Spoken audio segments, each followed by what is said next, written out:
That Was Yesterday podcast is brought to you by Define Mind and Body Wellness, my wellness center here in Glastonbury, Connecticut, where we specialize in holistic services to help shortcut the process so that you can see results fast, but learn to do it in a habitual way. So many of the topics we talk about are part of the program that our clients receive, except they get much more in-depth detail. Also, my workbook of the 10-week program to lose and never look back, which is only available to our patients at Define. If you are interested in holistic body fat spot reduction, or our pod to increase your metabolism, or our cold plunge, or our sauna, which is the best sauna in the world, that I promise you. I know that sounds biased, but you'll see for yourself. Please go to definewellnesscenter.com.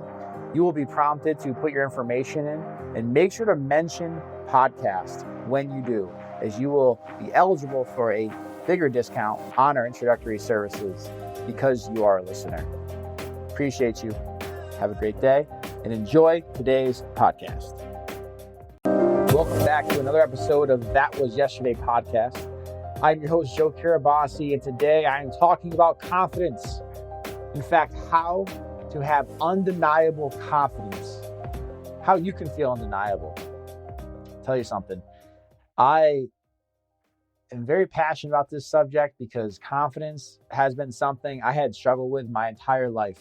I was bullied as a little boy, as a young boy, I should say, a little boy into a young boy. And as a result, you can only be called stupid and retarded and beat down so many times before you start to really think that those things are true. For me, I used to question, and to a large extent into my adulthood, but would question what I would say and how I would say things in front of people who I was perhaps insecure by, or adults, or the people who weren't like my friends who I was comfortable with, because I was so much in my head questioning what I would say. And not only is that an uncomfortable feeling, as many of you know who have ever struggled with confidence, it doesn't feel very good. And, that lends itself to really sharp and, loud inner critic. And it can lead to perfectionism, because when you feel as though you are not enough, perfectionism comes out, because, man, you can't do anything that's not perfect. Otherwise, you're just going to be beat down even more, right? And so all of these other things, a lot of these parts that I talked about in the last episode kind of come out and can affect us in a lot of negative ways. And so for me, the confidence journey was a long one, and I'm not going to get into the entire story just to spare you some time. But for me, what I ended up doing was creating a false sense of confidence, really seeking external validation through accomplishment and various other things. And it really wasn't until I would say in my late 20s, early 30s, where I really got into the internal part, the mental fitness. Like, I was always very much into self-development, because that at least provided like a bridge for me from kind of where I was and how I felt about myself, to at least have like actionable stuff for me to even have that external sense of confidence. Like if you're doing things out in the world, you can have that sort of fragile sense. You can feel a little bit better about yourself. And I think self-development is good to give you motivation. The thing is, though, motivation is a fleeting emotion. And an issue with self-development, as the way it's sort of taught to us, is that, hey, just do these conceptual things and you'll be good. And that's just not how it is. Really, for you to be good, for you to feel good, for you to have confidence, it's an internal job. And so today I'm going to share with you 9 tips for you to increase your confidence. There's a lot of things that I wanted to include in here, but I also wanted to be action oriented, so that there are things that you can apply and start seeing and feeling a result from. And one of the things that can happen when you do struggle with confidence is paralysis by overanalysis. And that's not something that I wanted to happen here. I want you to kind of digest what you hear, take what's useful, leave what's not, and just start making any change, some change, anything more than what you're doing, if you do feel like confidence is something that you want to improve upon. So without further ado, let's jump right in. So tip number one is to get over yourself. That's right. I am telling the person who's struggling with confidence to get over yourself. But hear me out. This is important, because oftentimes when we struggle with confidence, we tend to victimize ourselves. And we do that by maximizing our issues, by putting our issues, our shortcomings on a pedestal. And anytime we put where we feel like we're lagging behind and we prop it up by overthinking about it and by making a bigger deal than it needs to be, or anytime we compare ourselves to somebody else or prop somebody else up, we inevitably minimize ourselves. And the truth is, you're human. Like, get over it. Like, you're gonna fall off. Like, who cares? Oh, you were following an eating plan and you fell off, you overate, or you did whatever, you missed the workout, or your clothes aren't fitting the way that you want them to fit. Like, to the extent that you beat yourself up is only going to dig your hole deeper. Like, what happens if you're stuck in a ditch, right? Let's play this out. Imagine you're walking through the woods. All of a sudden there's a ditch and you fall in. Do you think it's better to continue digging the ditch or to see how can I get out of this ditch? Now, in that example, it's obvious, I hope. You're not going to keep digging, right? You're going to look for a way out. And if you're looking for a way out, you need to realize that beating yourself up and maximizing your problems as if you're the only person dealing with issues is only going to dig your hole deeper. And what can happen when you struggle with confidence is you can wrongly assume that everybody else has it all figured out. And not that you necessarily consciously think or say, poor me, but oftentimes a lot of people do. Low confidence loves a pity party and self-loathing. However, what can happen though is you can really, these parts of you that are insecure and that are feeling not so good about yourself can make it feel like you're dealing with this like insane, horrible situation that nobody else has ever dealt with. And the truth of it is, no matter where you're at, no matter how bad it is, there is somebody in your position and likely worse who was able to overcome the factors you are struggling with. And so a simple response for someone who might struggle with confidence, be like, yeah, but there's something wrong with me. And it's like, well, okay, well, if you continue to think that, what do you think do you think you're going to get out of the hole? Or do you think you're going to keep digging, right? And we can have this conversation all day, but at the end of the day, you got to realize that no matter whatever you perceive to be your shortcomings, the world is still going to spin around. Life's still going to happen. People are going to continue to accomplish the things that you want to accomplish. And people are going to continue to transform themselves from where you're at into where you want to go in their own way. The world, in other words, will pass you by if you continue to just act as if you're on this island where only bad things happen to you. This is not to minimize what you're going through. I work with a lot of people every day who have a lot of serious things going on. But at the end of the day, if you truly want to improve your situation, improve how you feel about yourself, you can. Confidence isn't a state of being that you either have or you don't have. It's something we all have to work through. Think about NFL quarterbacks, right? One of the things, if you watch any football game, you don't have to know anything about football to watch a game and understand where the commentator is like, oh yeah, he threw a few interceptions, his confidence is down.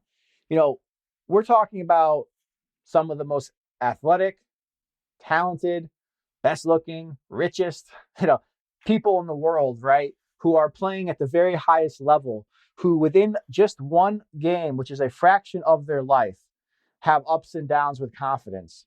Certainly you in your life are going to have your ups and downs as well. So just get over it. It's okay. It's normal. Seriously, it is completely normal. You're not just going to ever be confident, never not be confident. Or just because you're not confident doesn't mean you can ever be confident. It is something that oscillates, it fluctuates. And if you have the right tools in place, which you're getting with this podcast, you never have to be stuck. And that energy that is stale, the energy that is keeping you down, can be transmuted into fuel if you are ready for it. And if you are ready for it, then let's move forward. And if you're not, sorry to say, you're only going to experience more of the same. So acknowledge what needs work and what you also actually do well. Yes, you can do both. Oftentimes when you're struggling with confidence, it's easy just to look at what you're not doing well, but acknowledge what you are doing well in addition to what needs work. It's not just one or the other. You got to be open to this. You got to really be objective with yourself.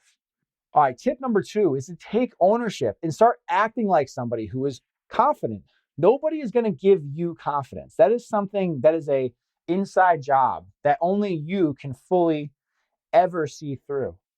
So if you're regularly putting yourself down, how could you ever expect to feel better about yourself and be more confident? People will often say, oh, I want to improve my confidence. I want to improve my confidence. But then they continue to put themselves down on how they talk about themselves. Sometimes how they talk about themselves out loud to others, and oftentimes how they talk about themselves internally. And again, in the last podcast, the parts podcast, we talked about the various internal parts and the importance of mind mapping. There's so much going on there, right? So that's a different episode in of itself. If you haven't listened to, I highly recommend you do. But whenever you're constantly putting yourself down, that's something that has to change. You don't need confidence to change that. You just need the desire to. Like, you have the full capability to start being aware of what you say about yourself and how you talk about yourself. If you keep saying, oh, I'm fat, I'm lazy, I'm this, nothing ever works for me. Oh, here I go again. Same shit, different another day. And you just continue to talk about yourself and your life in a way that's just negative. Well, that's what you're going to get, right? But if you say, you know what, I'm sick of it. Like, this clearly is not serving me well. So I'm done with it. I'm going to start doing my best. What would somebody who is confident act like? Well, I'll tell you, someone who's confident is not going to put themselves down. That's for starters, right? Think about it. I can guarantee you, I oftentimes talk about this. There's somebody in your life, someone from your past, who has really had a profound effect on you in a positive way. And there's somebody, at least one person you can point to in the past who has had a negative effect on you. And the people who have a negative effect on you, you know who they are, you know what they said. But how do you treat yourself? More like the person who had that positive, profound effect on you, or more like the person who had that negative effect on you? Are you putting yourself down like that person, or are you lifting yourself up? So start looking for ways of which you can lift yourself up. And it could simply just be the effort you're putting forth. So when you're focusing on outcomes, you'll probably never live up to the outcomes and the expectations that you'll set for yourself, especially if you're suffering from confidence issues, at least right now. However, if you can look at, hey, I'm struggling. I'm not exactly where I need to be or want to be, but here is what I'm doing. And here is what I'm working towards. You're going to feel better about it if you can focus on the effort as wins and not so much on outcomes. I know it's cliche to talk about focus on the process, but that truly has to be what the goal is. I've helped a lot of people lose a lot of weight. I personally have had a lot of pretty good accomplishments in my life. Trust me, listen to me when I say, if you think that when you lose the weight, or when you get that job, or when you make a certain amount of money, or when XYZ happens, that all of a sudden you're just going to be good, you're in for a rude awakening. It's not how it works. It will only set up the next set of problems, which is why setting your sights only on outcome and measuring how good or bad you're doing relative to the outcome that you are pursuing is never a good idea, because you're always going to be short of that. There's always going to be something else that's in front of you that you think you need or you have to get. And so focus day to day on, if I was confident, how would I act? Or what is someone who is confident? What do they do? What do they say about themselves? How do they talk about themselves? How do they take care of themselves every day? Step number 3, change your frame. So, in other words, when you start looking through the lens of how it's not going to work for you, nothing is going to work for you that way. And you could say, well, XYZ from the past, or I've tried this, I tried that, whatever. But at the end of the day, if you keep thinking something's not going to work for you, it's not going to work for you. And essentially, all you're going to do is set out to prove yourself right. However, if you're open, if you're objectively open, say, hey, XYZ hasn't worked in the past.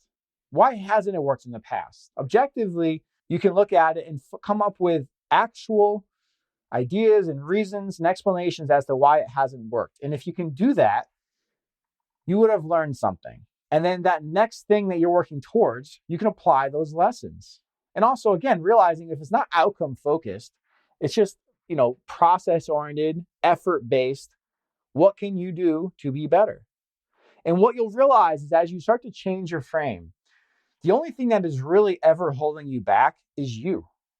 You are the only thing, you're the only person that is holding you back. And so if you can start looking through the lens of what are the possibilities? Not what are my limitations? Now, of course, some of us have physical limitations, financial limitations. Some of that is true, of course. But to think that just because you have those limitations that you can't reach your goals or feel a certain way, again, that's just self-sabotage. So start looking through the lens of what is possible. Not what can you do, but what you will do.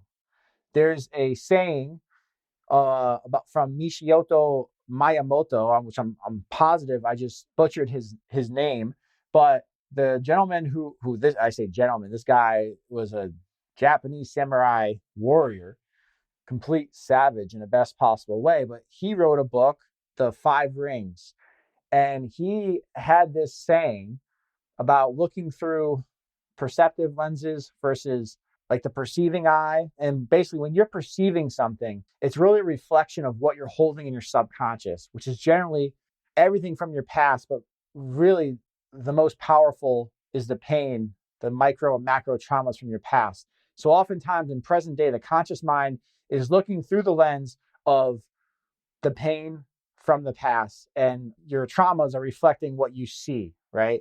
But if you can start to face those traumas and look inside to see, to shine a light on the shadows, on the darkness inside, and to start to explore why you feel what you feel and where that might have come from, and starting to really objectively get curious about what brought you to this point. If you can do that, well, then how you see the world will be more objective. And so as you start to move through the world, like, are you wearing these blurry glasses that are preventing you from living a full life? Or are you truly looking at it through the lens of like what is possible and open to what is possible? Number 4 is identify self-sabotage. Self-sabotage will disguise itself in any form it can to prevent you from doing the thing that's going to change you for the better. Because for whatever parts of you that are lagging behind or dealing with the insecurity or the pain that you're facing, it's a definite identity for you to change those things and to grow from them. And so self-sabotage will show up as ants, automatic negative thoughts, reasons why you can't, shouldn't, won't, why now is not a good time, why you're too busy, whatever else. And anytime you are starting a new journey, whether it's to lose 100 pounds or simply to be more confident, self-sabotage is going to come up, and it's going to make you feel like what you're doing is not going to work, why it won't work for you, and remind you of all the times in the past how you failed, and then beat you down whenever things don't go right. That's going to happen. So just get ready for it. You're not, again, like, get over yourself. You're not the only one who has self-sabotage. Everybody does. Everybody does. So rather than allow it to run its course or to beat yourself down, look at it as normal. Look at it as like anything else a human deals with. A human deals with just the suffering that is life, right? Part of life is suffering. We all deal with pain that we simply cannot control. Things happen. But how we react to the pain is a choice. We get to choose. And so, as any other human, you're going to deal with this stuff. So start paying attention. Like, look back. Last time you started this journey, what got in your way? Specifically, what got in your way? Don't blame anybody else. Yes, something could have happened. COVID could have happened, right? That set us all back, for sure. Especially people who are on a really good kick with their health and then completely got upended, right? That's real. That happened. But nobody told you you couldn't exercise in your own house and told you you had to eat and drink whatever the hell you wanted, right? Just to be real. Like, if we're going to be real, we got to be real, right? All truth starts with awareness. All awareness starts with truth. All change happens as a byproduct of truth and awareness. We have to be real with what has happened.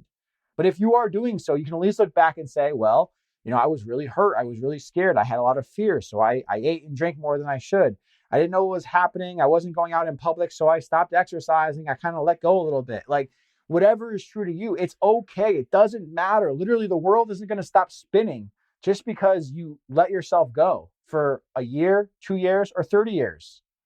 Again, I'm not minimizing what that has done to your life, but I'm here to tell you, I've seen so many cases, thousands of people I've gotten the opportunity to transform through this work. It is possible to stop the downward spiral. You got to get over yourself. And to do so, identify what has not worked in your past. What is one thing? A lot of people say, I tried everything. I've tried every diet. I've tried every workout. Nothing has worked for me. You're right. A lot of diets out there are not good. And honestly, a lot of them are not designed to work for you. But if you can be objective and look at, but what was it about me? Was it that I was chasing a short term result? So I did this really restrictive diet? Was it that I did this really intense workout plan and I was so motivated that I worked out too much at a pace that I couldn't sustain? Try to find where you sabotage yourself. If you can do that, you'll be more likely to prevent it from getting you again. Number 5, work towards something. This is so important. I'll take you guys in on my story a little bit. In 2021, we had just moved back from Florida. I had gyms for the 11 years up to that point, and I had 5 gyms. I recently sold my last gym. And let me tell you, when I say I really wanted out of the gym industry, we had just overcome COVID. I had this insane lawsuit that was just crazy that we had to deal with. It was a lot of stuff that wasn't favorable, and I was just burnt out. I had 5 gyms, 11 years, and I was just done with it. I loved what I had built and accomplished and the teams that I got to grow and work with, and I loved the clients, but the gyms themselves, I just wasn't there anymore. That being said, I sold my last gym that you thought would have been a dream, and it was, until the next day as I woke up as someone who had no gyms. Because you know what I also didn't have? An identity. You want to know why? Because I attached my identity subconsciously. I didn't do this on purpose because, again, I didn't want to be in the gym industry probably for the last several years leading up to this point, but I still didn't let that show. I brought my A game every single time I had the opportunity to coach somebody and helped a lot of people, even though I didn't want to be there. But nonetheless, I didn't want to be there. I was ready to be out, done, and move forward. Yet, when I woke up that day after I had selling the gyms, I didn't realize that I had attached my identity to being a gym owner, to having a team depend on me, to having clients seek my advice and attention, like how much that had meant to me. And so I had no idea where I was at, what I would do. And I certainly wasn't prepared for it because, again, I wasn't anticipating I would feel this way. But there I was. And as universe had it, it kind of led me down this path towards bodybuilding. Now, you would think, oh, this guy probably has always been a part of bodybuilding. No, actually. I had always been working out. In fact, I've never not worked out. I can tell you I don't ever want to work out all the time, but I still do. No matter how early, how late, whenever I get it in. There's nothing unique about that other than the fact that I just get it done because I'm committed to that.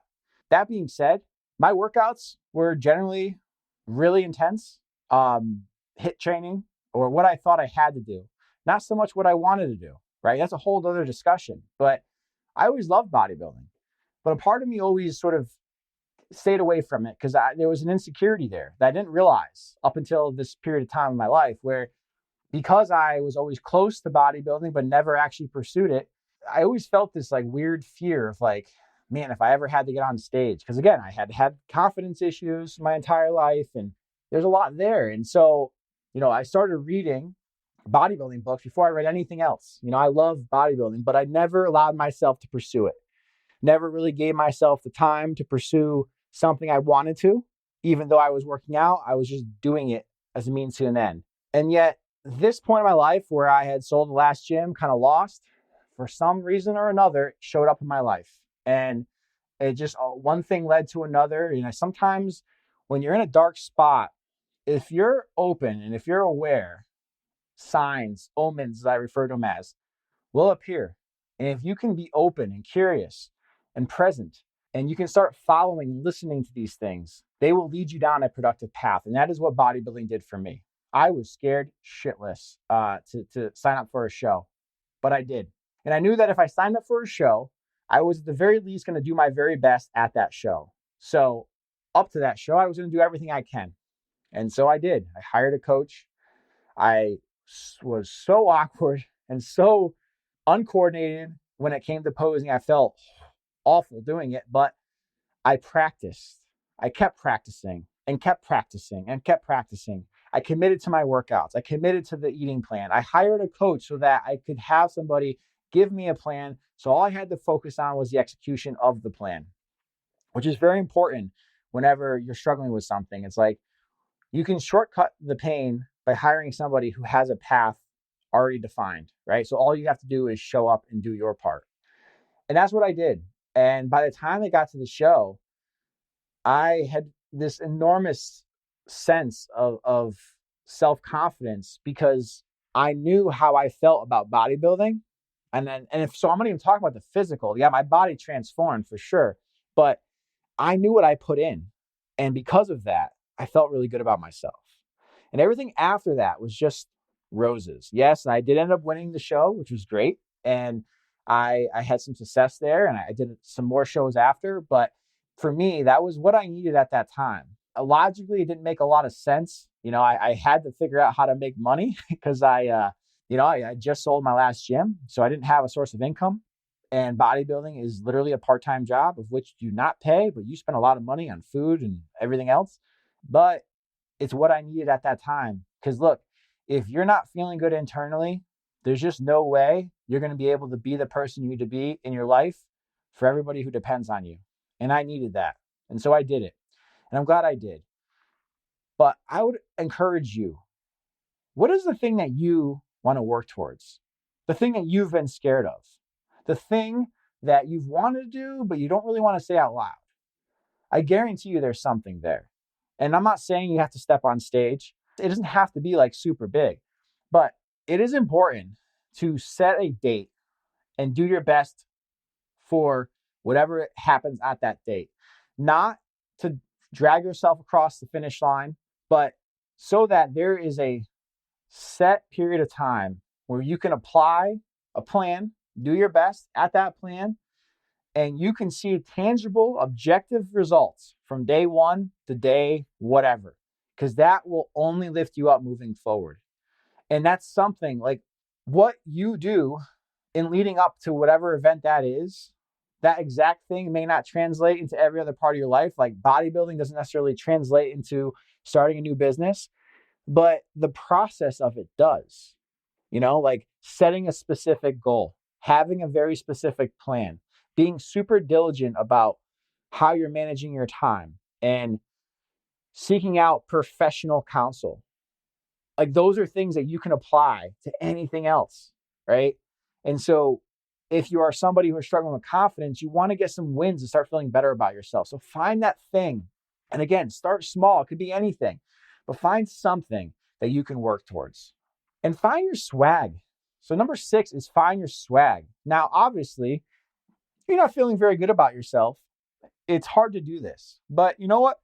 Inside you, there's expression that's waiting to be released. How do you feel most comfortable expressing yourself? When I had the gyms, one of the things I used to love to see, we would get people coming all the time, whether they were fit, somewhere in the middle, or really unfit. And they were nervous and insecure in a group setting at first. You'd be surprised. Even people who are like relatively fit would feel that way. But I love to observe these people.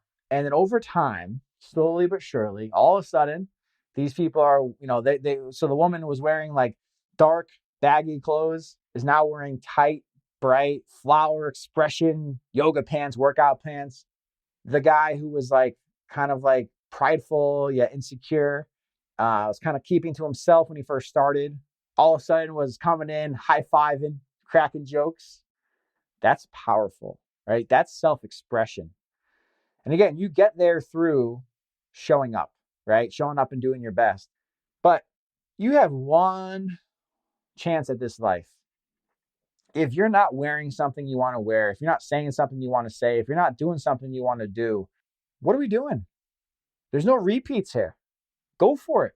Go for what? You know damn well. I don't know. But what is it in you that you're holding in? How can you be more of yourself? And again, self-confidence, this is another thing I used to struggle with, was I would oftentimes think, because I had struggled with self-confidence and other things, that I had to be like somebody else. And that actually takes you down the opposite direction of where you want to actually go. Because as long as you're comparing yourself to somebody else, you're, as I said before, putting them on a pedestal and minimizing yourself. And as such, you're never going to really feel good about yourself, because you're never going to be there, because you're not that person. You're not whoever that other person is. You are you. And so what does the best expression of you look like? What does that person wear? How do they dress? How do they talk? What do they do in their spare time? Start expressing yourself. Find out what's important for you and find your swag. And you don't have to believe 100% in yourself just yet. All you have to have is the intention and the want to. Start acting as if. And sooner than later, you're going to start to feel more and more of that. Number 7, this is kind of a weird one, you might say, but self-hygiene. That's right. Take care of the basics. Man, you better be showering every day, brushing your teeth, cutting your nails, smelling good, right? But that's the start. But this is huge. Oftentimes we let ourselves go. And COVID obviously hasn't helped, right? Because people were used to working from home, so they weren't getting ready. And trust me, yeah, that's a cool idea. Sounds good. But I think we all can admit and agree that after a while, just rolling out of bed doesn't make you feel better about yourself. All right. Whereas when you're up at a specific time, you're taking care of yourself, you're showering, you're exercising, you're eating cleaner, you're going to start to feel better about yourself. This is actually the easiest way to feel better about yourself. Is just dial in your hygiene, something we take for granted all the time. Fragrance, taking time to do your hair, taking time to do your nails. Like you can say, you can fret all you want. Like, oh, I don't care. You care. You know you care. And the more you care, but you deny yourself that you do care, it's going to make things worse. This is the easy one. Next up, number 8, create you time. This is tough. This is really tough. We have very busy life we live.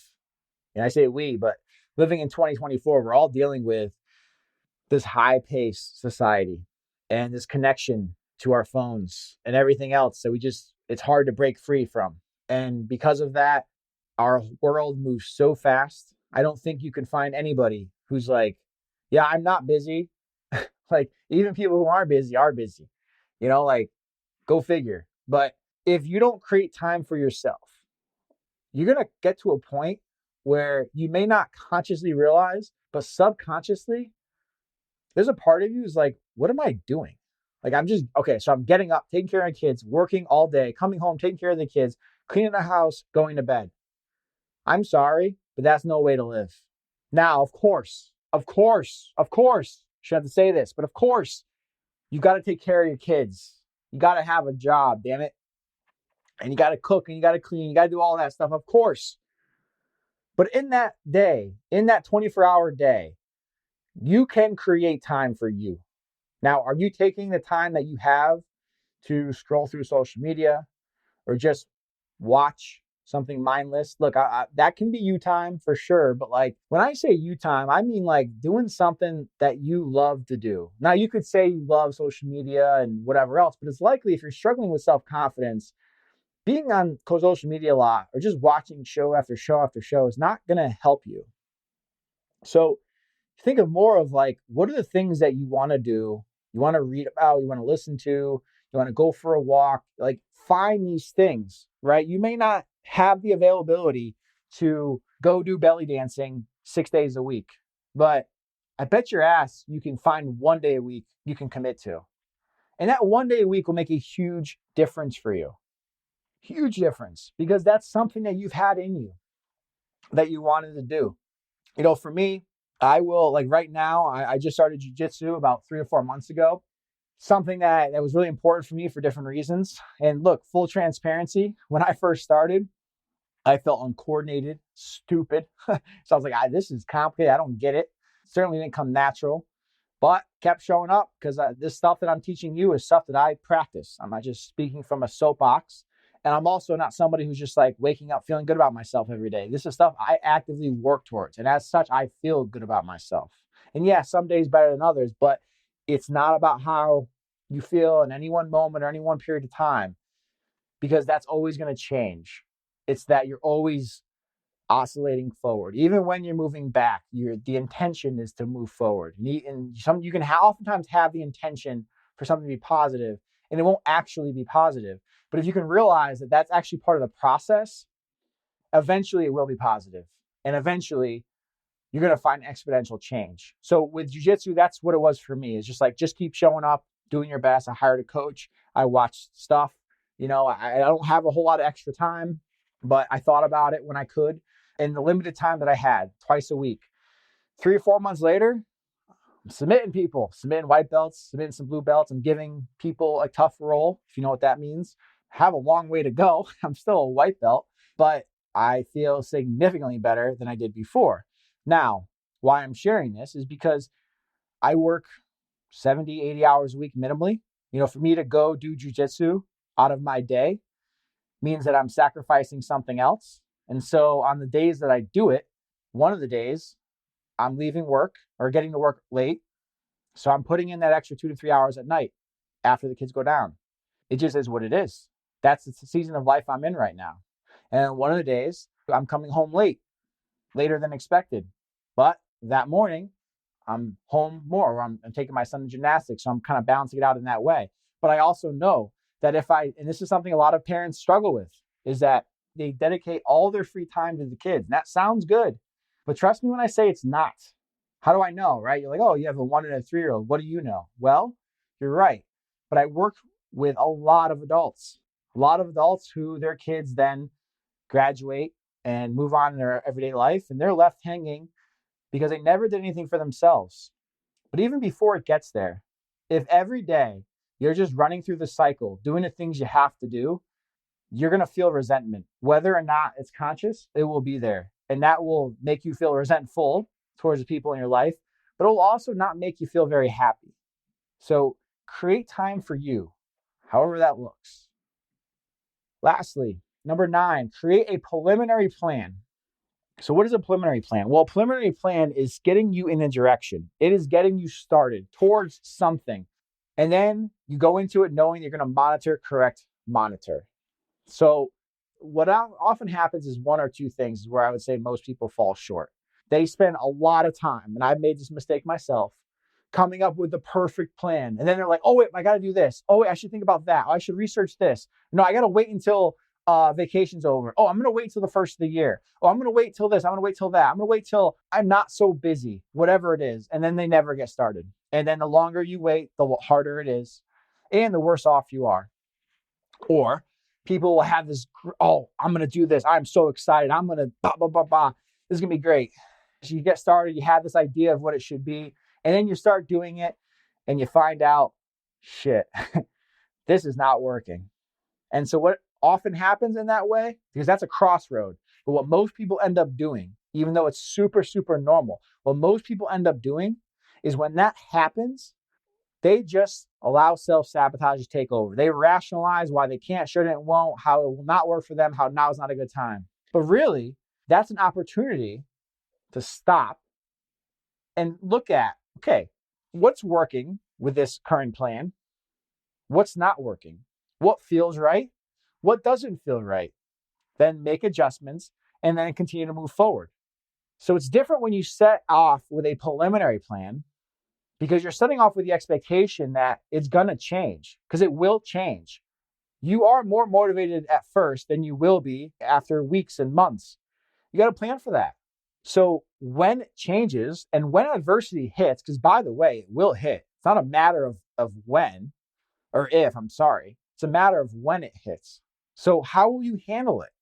Some people will say, oh, I was doing so well until work got really busy. Well, let me tell you something. Life is going to be busy. You're going to go through these periods of time. But when you just stop because it's inconvenient for you to do the thing that you want to do, all you're doing is telling your nervous system, hey, this thing that I keep talking about, that I say I really want to do, that I say it's really important to me, actually isn't. So whenever something else happens and I get busy, let's deprioritize the thing I keep saying I want to do. And as such, you follow suit. Versus be like, wow, okay, I did not plan for XYZ to happen. This sucks. However, I'm going to figure out a way. So maybe I can't go to the gym anymore. That sucks. I really enjoyed the gym. It was a lot of fun. I like the place, blah, blah, blah. But I can do a 10-minute workout at my house 3 days a week. I can do that because you damn right, you know you can. So you got to make adjustments, guys. You got to keep moving forward. But I promise you, if you take any one of these things and you just start and do your best and take the idea of correct monitoring, you'll notice a significant change, and it will build upon and realize that you're gonna Like, you're going to go through ups and downs. Like, I mean, it sounds silly for me to say that. Like, obviously, you know that. Yet, when we are in our day-to-day, in our head, it's almost as if we expect everything to happen how we want it to. And when it doesn't, we beat ourselves up. Well, guess what? It's no way to live. And take it from someone who has been very hard on himself most of his life. The last, say, decade has really been a game changer for me. And it was only because of the internal work that I did. I accomplished a lot externally before I really started to do this internal work, but I was never happy about it. I never felt good about it. I never felt good about myself because inside, I wasn't healed. I had micro and macro traumas that were still affecting me. And I'll tell you, I will end on this. If it's one thing I've learned from the pandemic, what I learned from that period of time is the entire world shut down. Everybody had limitations. Everybody was in a pretty, like, some people were able to excel and do some pretty amazing stuff, but everybody was essentially humanized, is the way I look at it. And what I mean by that is, I guess I used to prop people up on pedestals a lot and just assume that they had it right or had it easy or they had it better. And what I've learned is over and over and over, the more you do that, the more you're just minimizing yourself, as I mentioned several times. But man, everybody's human. Like, everybody is imperfect. Everybody poops, as the book says, right? But that's actually reality. We all know, right? We all have our own issues. We all deal with the human condition. In the human condition, if you just let it go without attention and awareness, the human condition will always focus on negatives. It will always focus more on protecting you from any sort of change. And oftentimes those changes are good for us because it's part of the survival mechanism. And yes, we all have fear and anxiety, but the more you focus on your fear and anxiety, the more of it you'll have, versus instead not shaming yourself for having fear, but realizing it's part of the game. And instead of letting fear keep you down, leverage fear as fuel. And if you can do that, and you can show up and you keep doing your best, and you literally, as cliche as it is, just focus on being a little bit better every day, and then just start to acknowledge it, man, your world's going to change. Thanks for tuning in to That Was Yesterday with me, Joe Carabase. And remember, every step forward is progress. We'll catch you next time. And in the meantime, if you found any value from this episode, please share with friends and go ahead and give us a 5-star review. I appreciate you. Talk to you soon.